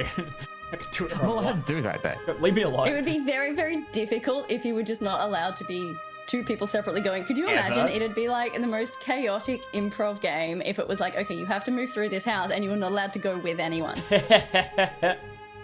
Like, there's 100 people here, but you can't You do anything all that have looks to like you're be going with other anyone. people It'd be constantly. a very good chaotic. And with that exception. Yeah.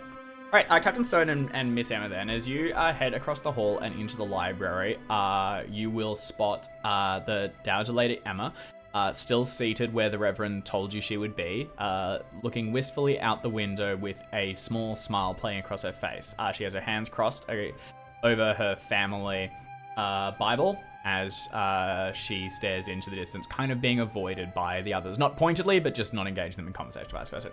Only other person of note in this room is the Reverend Byron Choke, who Captain Stone you are familiar with, who is speaking to a Mr. Asher, probably the other wealthiest person here, short of the Northlakes. And Mr. Asher is currently talking to him eagerly about some very specific religious notions. He's talking to him about the very concept of charity and what exactly it means to give and to whom. As he does, you will hear him a couple of times say, "I simply must find Mr. Reverend Jennings. The two of you should have a conversation. It's frankly criminal you haven't met yet. I'd like to know how your interpretation of doctrine varies. I think I'll fetch him. I'll fetch him now. Stay here, Reverend, and I'll be right back." And then as he darts back out into the hall, Reverend Choke gives his bit of, "Be dead before I meet with that Jennings," and stomps out in an attempt to avoid Asher's return. What would the two of you like to do? That's some fun gossip that I'm storing away for later. I will talk approach. to Reverend Yes. Choke. You I want to know talk to him. Choke? He'll go back. Yeah, you should talk to know him. Yeah, well, he was the only other person I knew, and I haven't talked to him all night. So I think Miss Wentworth, you probably also should. know Choke. I think as in, like, you have attended his parish once or Yes, twice but I don't since. like him. No, that's fair. Okay, yeah, you can one of you can engage with him as he goes past. You do that while I talk to the lady. Okay. Well, in that case, as he goes past Captain Stone, you can be spotted or however you want. How do you want to engage it? I should approach because I just want to say hello because he was one of the other people, one of the two people I knew coming in. So it would be rude not to. So I'll check that off. Check that box. Yeah. And say, oh, good evening, Reverend. Good evening, Captain Stone. How have you found the night so far? Oh, a little overwhelming, if I'm being honest. I haven't seen this many people in one place for some time. Yes, well, they're people of quality. You needn't concern yourself with that, and they keep themselves in good company, the Northlakes. It's rather a shame how they've, found themselves in a new congregation, but all's the matter of time before they return to true Tarryford and their older memories of religion. Oh, they too have migrated to Yes. Reverend Jennings' church. I Well, take it. they found themselves in his congregation for now, but he's a trend, Captain Stone. He's a fad. You see, I've been here a long time longer than him, and the Northlakes understand that with history comes integrity. You do well to remember that, now that you're here and looking to marry yourself. Of course. Thank you, Reverend, for the advice. This has happened before, then, has it? A new Reverend comes to town and stirs things up, and then things settle back down to your church. That's the pattern you've seen, is it? There's always been a chapel in Bungford. It's never been this popular, but no, the Reverend Jennings is rather more lenient for my tastes. You see, Captain Stone, we were put on Earth for a purpose. Don't you think so? Yes, quite. Yes, my purpose is to lead people to God. Those that stray are taken back on the narrow path. Your purpose is to defend our country, to spread our flag across the globe. Wouldn't you agree? I just Yes. want to see people getting hurt. And the Northlakes, their purpose is to bring prosperity, to employ those around them, and to allow wealth to spread across the area. It's the way things have been done. It's the way things should be done.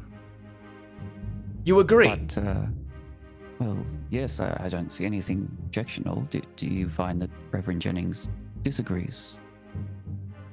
Reverend Jennings is too lenient on the less to do.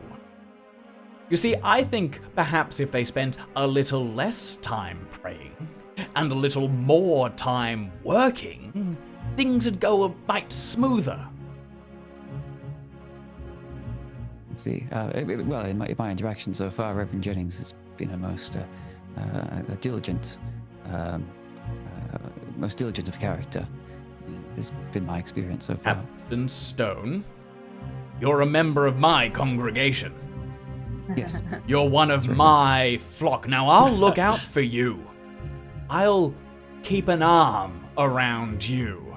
But you need to be careful of that Reverend. He's new here.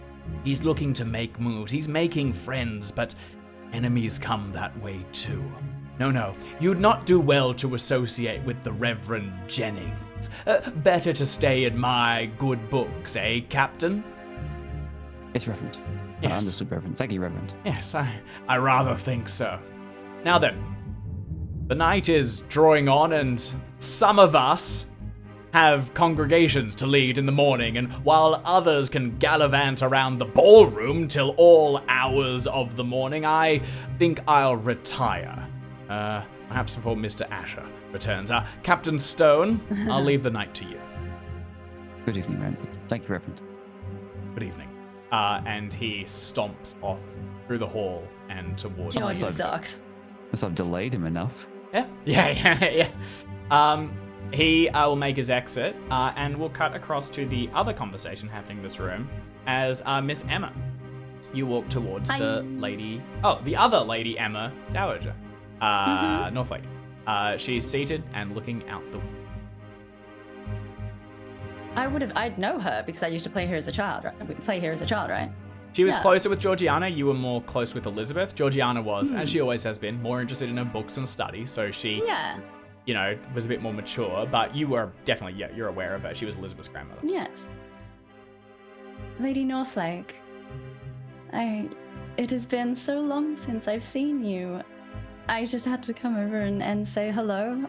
This is such a fabulous party, and I couldn't be happier that my first ball is here. Yes. And it's a fine night for the garden to bloom. Alex, can you make a luck roll for me? Who just spent all of their luck previously? Yeah, okay, cool. Go. As she says that, have you factored in your luck adjustment for the one that you reduced? That's the new luck, right? Okay. Yeah. That was the first time I'd spent any, so. Nicely done. As you say that, she kind of blinks a little bit, and you can see her eyes focus a little more, and then she blinks and she says, "Miss Emma Wentworth, you're returned." I am. Oh, And I'm all grown up, and this is my first ball, and your house is so beautiful. It's just as lovely as I remember, oh, and I'm just so delighted to be here. dear, your dress. Oh, what yellow! What a stunning you. color! And your features. Oh, you're simply divine. I fear it's been an awful long time since we've seen you last. Tell me, have you seen Elizabeth yet? Have the two of you had a chance to speak? I have. Isn't she looking radiant? She's going to have such success this evening. I can just feel it. Oh, she is. Yes. She's our jewel. She's growing now and out in society, and I see her with all these fine to-do people, and I think just, oh, it's grand. It's grand. And she pats at the Bible on her lap. Oh, I remember that. I remember you used to take Georgie through the family tree that's inscribed in it, and I confess, as a child, I had very little interest in that kind of thing. But now that I'm older, I appreciate the sensibilities of understanding where you've come from a lot more. May you show it to me? Oh, I would really love it if you would show it to me. yes. Why, Miss Emma, sit. Oh, if you'll allow an old lady to entertain you while more interesting things are happening, then for a moment I'll entertain your, I'm sure you're only being polite, but yes. Look here. And she opens the Bible to the interior. So it goes into all the passages and bits that are in Bibles. But on the front of it, they basically hand-drawn and very beautiful in calligraphy. They have they have for a long time mapped out the family tree. So at the base of it, some time ago, she shows, swapping my pages around, she shows Thomas Northlake, who is the one that basically kicks the whole thing off.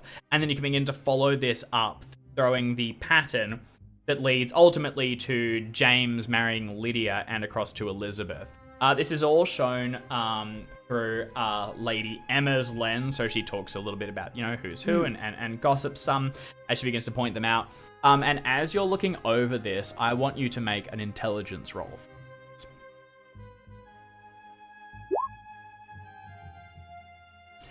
So you get on a success, you're gonna notice one thing.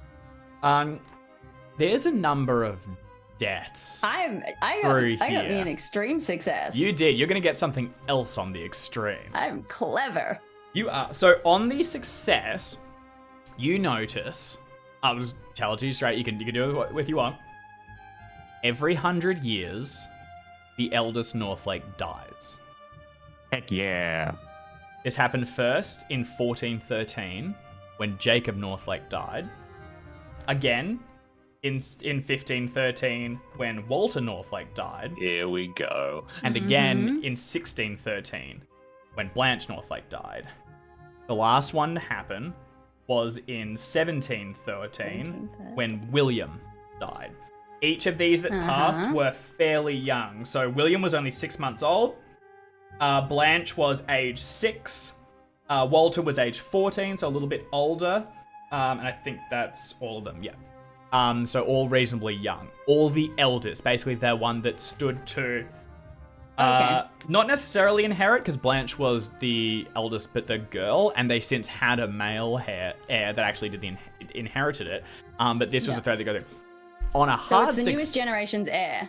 Yes. So it's the heir in the newest generation dies every 100 years. Specifically though, in September, on the year 13, and looking at the date, you are in September of, what is it's it? 1813. I know exactly it's 1813 because I asked that last session so I could date my dress. And Lady Elizabeth is the eldest and the only heir. On a hard success... And they haven't had a boy. They have not. They've had no other children. She's the only. On a hard success, you also notice that in 1718, Alistair Northlake, who was the Lord Northlake at that time, died. It is conspicuously written that he died in, or the way that Lady Emma talks about it, he died in an accident or something. You would know this as a very veiled reference to he killed himself. And that's why they're not being clear about it. That is very much scandalous, and they've basically written like an accident, and they don't go into any further detail. So he died 4 years after his son, that's died at 6 months. Aw. On an extreme success, you notice that there is, this is actually more of a spot hidden thing, but you're fairly astute. There is as she like thumbs through it, sometimes like books like bunch up a little bit, and you can see like the pages bunch up slightly, and you can see the not quite like the paper cover, but like the sleeves of it. On the front, there is the family tree written. On the back, there is a very faded and spidery handwritten note. Lady Emma does not flip to it and makes no reference to it, but you can see that there is something written back there as well. I am going to point it out and say, oh, that penmanship on the back page, it's beautiful. Mine has always been terrible. My sister calls it just chicken scratch, and I've been desperately trying to improve my penmanship. That is beautiful. As soon as you reference to it, Lady Emma pauses a little bit and closes it and says, now surely you've been distracted long enough, young Miss Emma. You've responsibilities of your own and perhaps another dance. Oh, absolutely. Although I may have worn myself out a little bit in the first one, all the excitement, but you're quite right. Thank you so much for indulging me. This has been just so wonderful to catch up with you and see you again. Not to worry, dear. It's so sweet to see you as well, and perhaps soon a walk in the garden. That would be wonderful. I am going to make myself scarce, and as quickly as is possibly polite, having put 3 and 3 together and have come up with death. You find my compatriots. You can immediately scoop Captain Stone and wheel him towards the salon. Gotta go. Where you think the other. Noted, it has been a little bit since you left them to the side. Yeah, I think I will approach Captain Stone. You did promise my sister a dance, didn't you? Yes. Yes. Yeah. Promise. Yes, I asked. I think I asked. Onward. I'm just gonna. All right. And the two of you He's going follow. to force of personality him back into the ballroom. Only shortly after Reverend Choke has left, the two of you go out. As you go through the main hall and stairs, you will see James Northlake having a discussion with the Reverend, and then you will follow right past him and into the small parlor, where we will cut back a short period to when the others, Reverend Jennings and Miss Georgiana, made their way inside. So as the two of you... ask Yes. one just very quick clarification question on the last scene? The youth of the heirs, was it consistent enough that it could have been like basically they're timing heirs to get like an infant killed each time sort of thing? The No, eldest this one that was died was 14. 14. Okay, thank you. That Yep, said, my bad. none Yeah. were out in society, though. So they were all children when they died. None were adults. And this is like Elizabeth, but Elizabeth's only just out in society, yeah, like now, Elizabeth's right? only Yeah. recently. She is now basically Yeah. treated as. Is she slightly older than she should be to be coming out? No, she's 16. Okay. Yeah. Pretty appropriate. She was looking forward to it. Like she definitely maybe like felt like she should have been. But honestly, it's the right time. You Pretty wouldn't have wanted normal, it any earlier. She was. It's just a strange. If they know about it, it's a strange decision to bring someone who is about to get hit with, like, I don't know, the curse out. But Well, this is stuff that I can. Actually, I will say theorycraft later. that Miss M, actually, can you in hindsight give me a quick psychology roll? I'll give you some information out of the gate, but you'll get some extra possibly with a success. Yeah, well, we're not gonna get one of them, I think. Hey, that's a fumble, buddy. Oh, even better. Love a Thanks, fumble. pal. Thanks, When Jim. you usually give Thanks, something Jim. away. Appreciate your retroactive questioning heaps. Thanks, Jim. Interesting. I feel a little bad because I prompted it rather than you prompting it, but Nah, I do think it. I Do think it. Do it, I, Dave, well, do here's so you notice this. Lady Emma doesn't seem to have connected this. She goes along them each time she comes to it. She does this for others. Other parties died as well, and she goes like, "Oh, it's so sad, so unfortunate. This happened." The one that she seems to be kind of aware of is the Alistair Northlake, who died, had himself, had an accident. That one you can see her having a little bit of shame, like she goes, Yeah. but the other she just treats as same as all of the other parties scattered around. She goes like, it's so unfortunate, but that's just, these things happen. So she doesn't seem to have made a connection. She doesn't seem to have drawn the realization that every 100 years in September on the 13th year, another eldest dies. That's you putting it together with an extreme intelligence roll. You, I think, then push a little further, you prod a little bit, and I am gonna give you a reputation hit as you for basically a little bit harangue a And I poor did ask elderly about woman the, about her dead parties. Yeah, and I also did ask about the note in the back of the book, and I think probably I would have, I think so. Alistair would have been her father, her grandfather. Alistair was a bit further back than that. Okay. Would have been her. God, these things are hard to read. Up. Yeah, I think like great grandfather or something. They cycled pretty quickly. Everyone's having kids at like 20 something, so it kind of rotates. Yeah. Emma, can you go ahead and lose a let's do a D3 of reputation as people kind of see it around and just think it looks. Oftentimes D6 is the penalty for fumbling, but I feel quite bad that I prompted it and then it triggered. So I think this one's not too bad. You behave pretty well for the rest of it. Yeah, okay. It's more other people being like, all right, let the old duck have her rest. You don't need to leave her question her alone. about her Stop dead. bothering the exhausted old Right, woman. Off you go. Yeah. Aren't young women annoying? Right. So in the parlor, Reverend Jennings and Miss Georgiana, you will find Mrs. Sarah Coombs makes her way there, as well as Dr. Parsons and his wife are also there playing at cards. And maybe others will come and go as they see fit. They are just basically seated around and gossiping idly. The doors to both the long corridor and the servants' corridor are shut.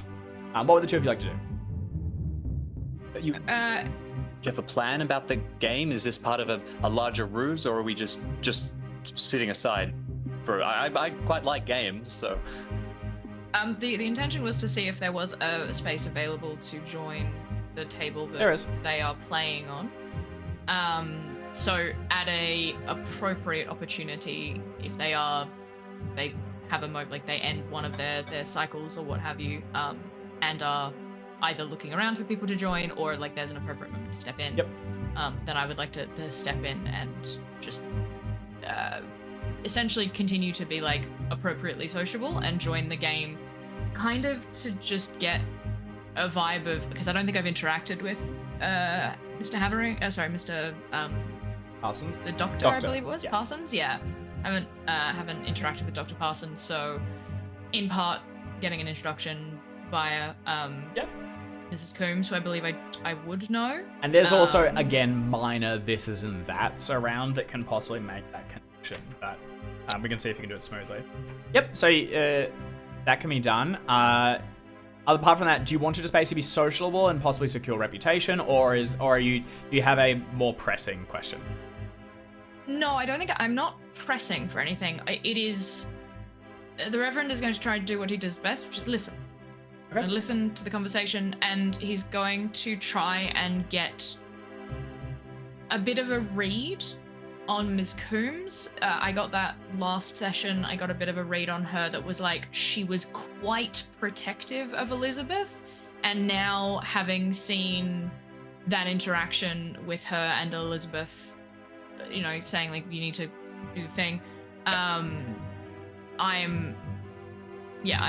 trying to just get more of a feel of whether or not, like, an angle that I could possibly approach her with later on in the evening, when things are like a little more private.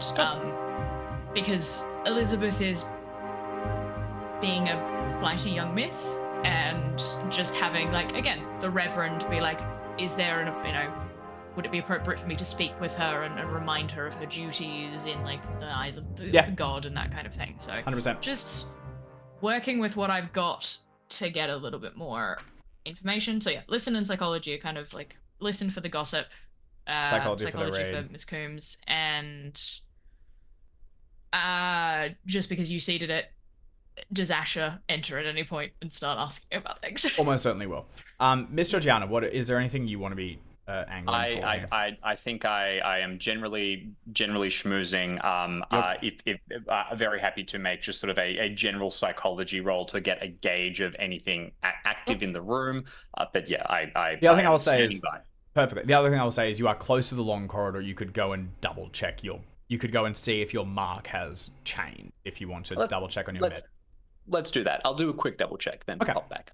All right. So Jennings, I will ask you to make give me a psychology roll, and then I'll probably need a social skill, persuade, charm, or similar to steer the conversation in the direction that you want it to go in. But you can do a psychology roll. Fuck yeah. Okay. Success. Mrs. Coombs isn't. So the two Parsons are talking. Mrs. Abigail Parsons is very eager to speak with Sarah Coombs, but is kind of not quite in her social sphere, so is doing a lot of like a ha, laughing very loudly at any kind of joke or anecdote that Mrs. Coombs shares, or nodding along enthusiastically when something intelligent is said. And Dr. Parsons seems to be a little bit more focused on the game. Your read on Mrs. Coombs is she is satisfied. She's doesn't seem too concerned about Elizabeth, although she's definitely keeping an ear out and like following where things are going. But she does like the fact that she's here playing a game a little later in the evening gives you the sense that she's like, all right, night's going well. Now I'm gonna like relax a little bit, have a drink. I haven't been able to eat all night. This is a chance to kind of sit down a bit and take a short rest. She doesn't seem overly stressed or anything. If you want to steer the conversation towards Elizabeth or try and secure like a through thread, I'd probably ask for a social skill.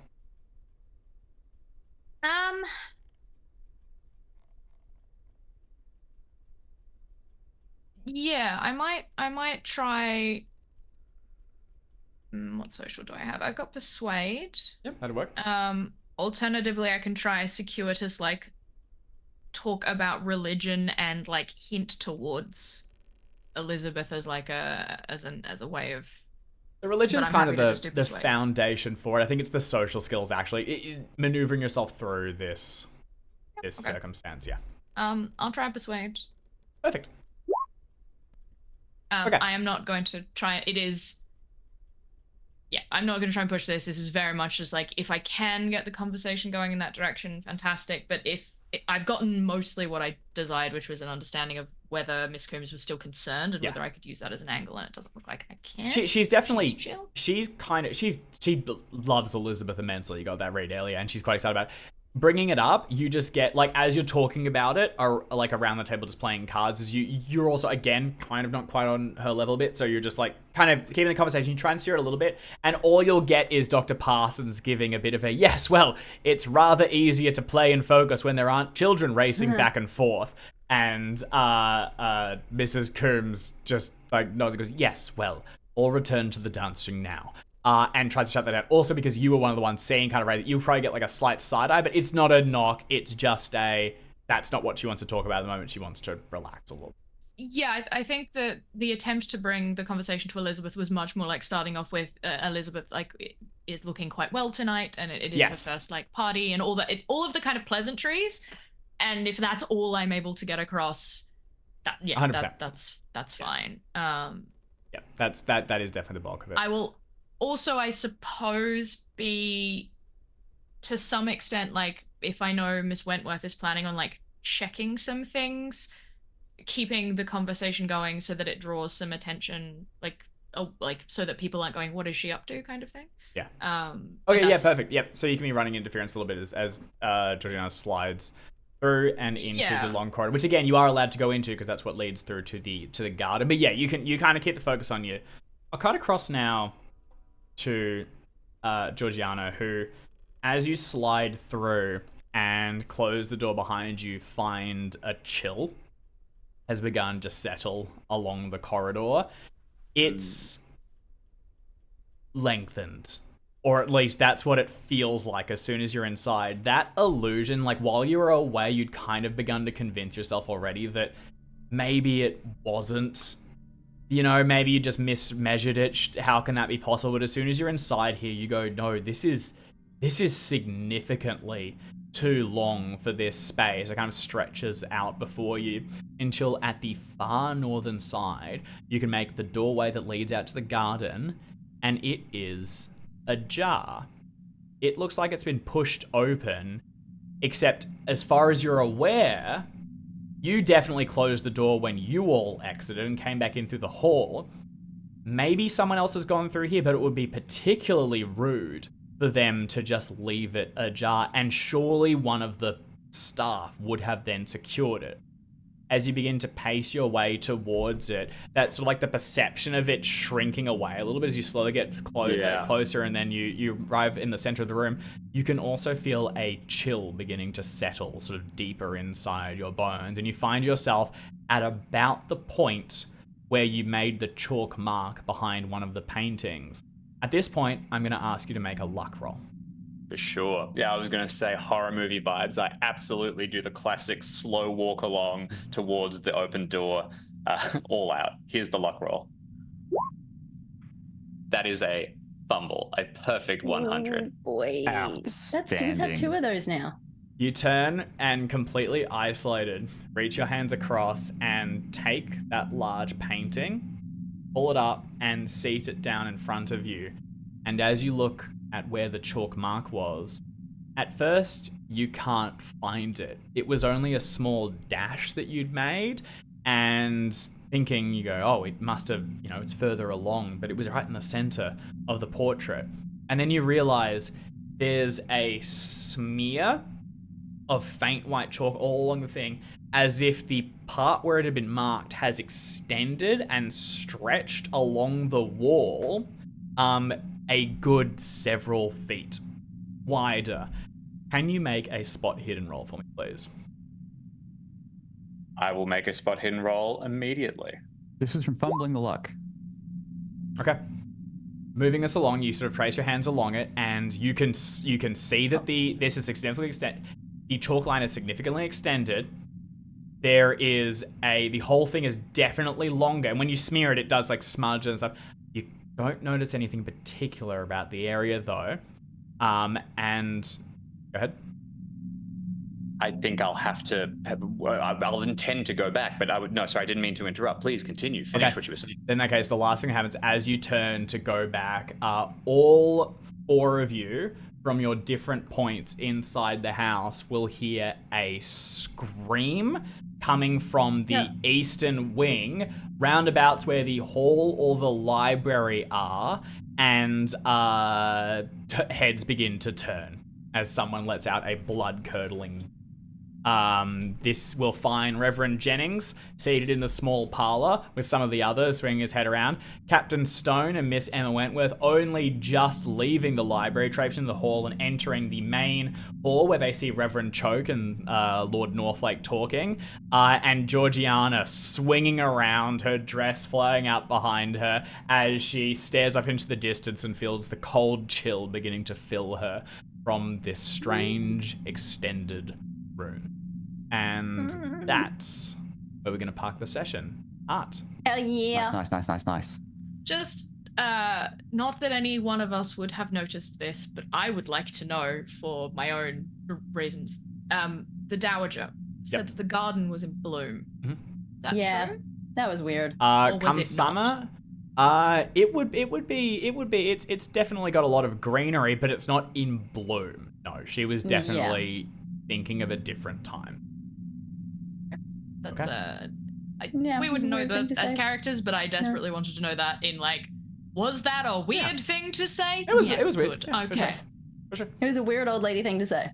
All right, fantastic. We will park our session there then. So thank you everyone for tuning in, and thank you to our 4 players for playing.